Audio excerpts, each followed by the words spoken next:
benvenuti in questo nuovo video. Siamo in una località indefinita, ma per fare una cosa molto importante. Sapete che le sfide mi piacciono molto e a questo giro sono stato sfidato da quello stronzo di Fede Penna. Come vedete qui abbiamo una meraviglia della tecnica, l'ultimo ritrovato della tecnologia su due ruote di BMW, l'S1000RR 2019, e un po', come dire, ricalca la mia immagine, quindi precisa, 4 tempi, pulita, non inquina tantissimo. E poi dall'altro lato abbiamo lui, Ho finito la benzina. lo stronzo di prima categoria in sella a un qualcosa di non ben definito. Il mezzo per eccellenza. Raccontalo. Due tempi, montato a calci e pugni, 0 ortopedia in 2 secondi. Meglio di così non c'è niente. Bene, ma adesso andiamo al sodo e parliamo più specificatamente di che cosa abbiamo qui. Vi ricordate l'altra volta avevamo in mano la S1000RR, quella rossa che avete visto nel video con Phil. Questa invece è il modello M. Cosa differisce il modello M da quella che avete visto l'altra volta? Non da tantissime cose, ma dei particolari molto succosi, tra cui i cerchi in fibra di carbonio sia anteriore che posteriore rendono la moto molto più agile negli scambi e si sente veramente tanto. Come motore è la stessa cosa, non cambia assolutamente niente, 208 cavalli alla ruota, fasatura variabile, che l'altra volta mi sono confuso, ho detto cornetta dell'altezza variabile, che ovviamente li ha, ma è la fasatura variabile quella che fa la differenza, quindi ha molta più coppia sotto rispetto al modello precedente, 180 kg più o meno di peso. Come vedete poi ovviamente cambia la colorazione, altri piccoli dettagli, ma ripeto, siamo lì. Un'altra differenza rispetto al modello tradizionale che dal mio punto di vista si sente molto è la sella, che è molto più rigida e ti dà molte più sensazioni rispetto alla sella più stradale rispetto all'altro modello. Un'altra cosa che mi avete chiesto in tantissimi, che non ci faccio pubblicità perché non mi ha pagato, ma visto che mi state bombardando ve lo dico, il portatelefono è è il primo modello che ho trovato su Amazon, quindi scrivete portatelefono per moto sportiva e ve lo trovate. Ovviamente non mancano le sospensioni elettroniche, che sono una gran cosa per la strada. Forse per la pista ancora non sono così facili da usare e sono da migliorare, ma sulla strada vi assicuro funzionano da Dio. Ma adesso c'è il mio sfidante qui di fianco a me che deve raccontarvi questa belva a due tempi. Prego, signor Filippello. Allora, partiamo dal presupposto che questo qui è uno Zip SP del 98, 71 kg, pieno di cose, pieno di oggetti anche nel sottosella che non ha. Ma per farlo andare più forte c'era una bellissima modifica da fare ai tempi che furono, che io ho deciso di fare anche su questo motorino, ovvero di recuperare un blocco del Runner famosissimo 180 two strokes, 2 tempi, Per chi non sa l'inglese? staccare, tagliare, fare un disastro qua sotto e montargli quel blocco. Ma vuoi montare il blocco 180 e non prepararlo? Cosa fai? Vai a sciare con gli scarponi ma non porti gli sci?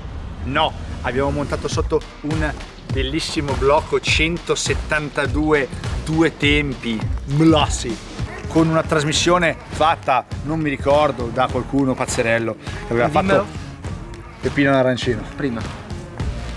Pazzerello. Prima. Alles. Malassi. Malassi, come Formula One. Malassi.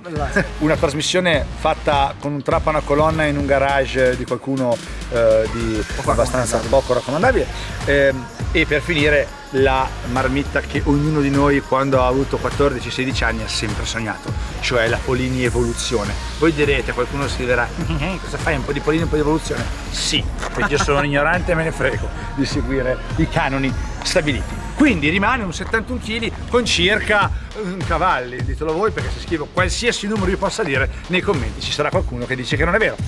Dunque, l'unica pecca che abbiamo oggi con questo Zip purtroppo è che io l'avevo fatto alla tangenziale e quindi hai rapporti molto lunghi e quindi in accelerazione pecca un pochino.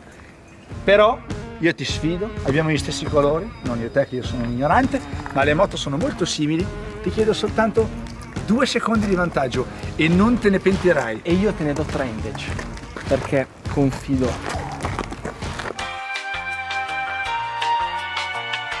Volevamo essere anche molto chiari su questo discorso qui, visto che molte volte si giunge a delle conclusioni affrettate, o sbaglio.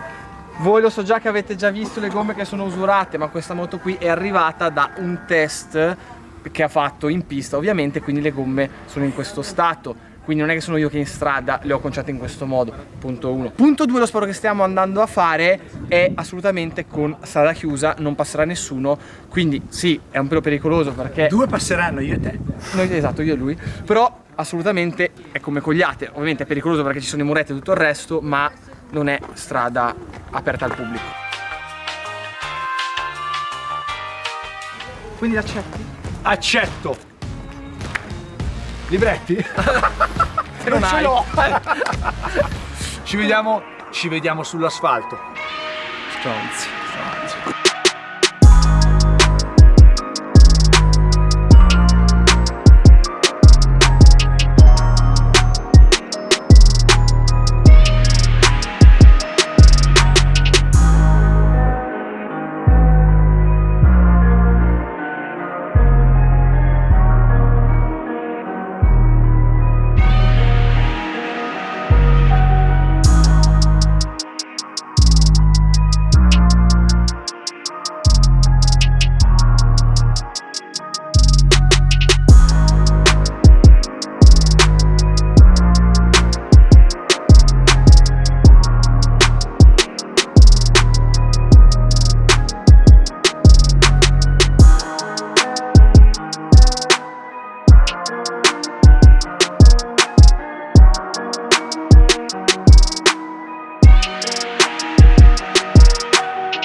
Dov'è il buon Fede Perla in tutto questo? Ho spaccato. È durato quanto bastava per fare questa garetta. Come vedete, uno sparo e due tempi soccombe Sì. contro Direi di sì. il quattro tempi. Diciamo che era un risultato abbastanza scontato, ma Ci siamo divertiti però. ci siamo divertiti e soprattutto la dose di ignoranza giornaliera l'abbiamo, come si può dire? Esaudita. Esaudita, mi sembra. O esaurita. Esaurita, Dipende. esaurita. Però Ciccio no. qua, il mio bel Luca Sir, è usato il launch control. Di verità. L'ho usato. Ok, io non lo sapevo. No, però adesso no, vediamo le conclusioni. Diciamo che se uno vuole la massima ignoranza livello 100, ma con uno sparo e una possibilità, deve scegliere di comprare questo bellissimo motorino. Se invece uno vuole, diciamo, fare più di 200 metri, deve scegliere questa bellissima bambina qui. Stesso budget. Esatto. Beh, però con questo qui per comprare 17 fai 200 metri per 17, fai 3 km e mezzo. Secondo me hai speso di più a modificare questo motorino che comprare questa moto. Poi non lo so, però come si dice, quello che è bello dura poco, o sbaglio? È bello ciò che è bello, non è bello ciò che piace. Che cazzo è bello quello che dura poco? Io Sei più corto a letto, sei più affigata. mi invento quando? mi invento i proverbi così di sana pianta, però ci scalza la pennella e mi sembrava anche giusto. Sì, Sì. sì, va bene. Benissimo. Ci vediamo alla prossima sfida. Non ti dirò con cosa vengo. Verrò con qualcosa di estremamente potente, ma soprattutto di estremamente ignorante. Che si rompe ai 30 metri. Ma come cazzo li fa quei 30 metri? In maniera esagerata. Se non siete ancora iscritti al canale di Fede Perlam, iscrivetevi. Fede Perlam, l'uomo che non deve chiedere niente a nessuno.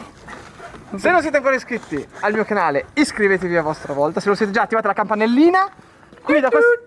La campanellina. Ah, ok, da qui, da questo stupendo luogo in Nebraska. Esatto, sud perché al nord ha dei follower, magari scrivono che... Ah, ok. USA, adesso mettiamo le moto nei cargo e torniamo in Italia. Grazie, ci vediamo al prossimo video. Gas.